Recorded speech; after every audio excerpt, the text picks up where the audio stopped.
गुरुदेव भगवान, हम ऐसा क्या करें कि हमारा स्वभाव भी संत स्वभाव बन जाए? संत हृदय बनने के लिए जीवन में क्या क्या बातें सहयोगी हैं महाराज जी? अगर साधु का संग न हो तो साधुता ले आ सकती। ए भैया, सीधी बात समझो, भगवान मिल सकते हैं माना, पर साधुता नहीं आ सकती।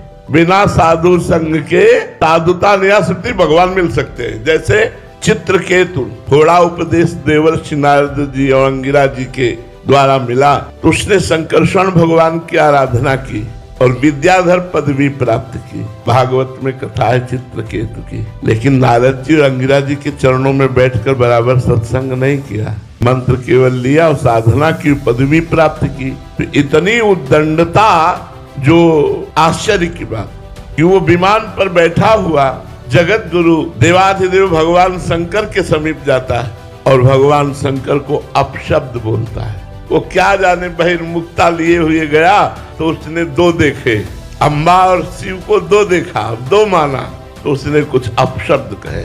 भगवान शिव तो चुप रहे, लेकिन अम्बा जी को सहन नहीं हुआ।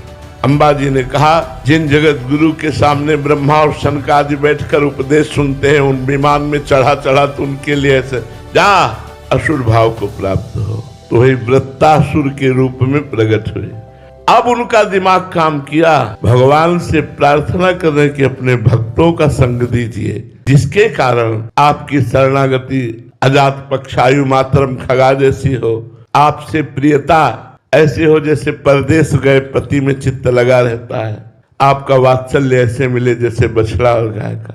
और मांगा भगवान के भक्तों का संग। क्यों? क्योंकि भक्तों के संग से साधुता आती है। माना आप सिद्ध हो सकते हो, आपको भगवान भी मिल सकते हैं, लेकिन साधुता नहीं।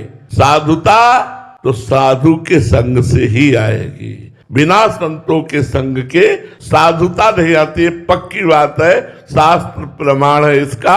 आप मंत्र जप करके साधना करके पदवियां प्राप्त कर सकते हो, पर साधुता नहीं। साधुता बहुत बड़ी चीज है।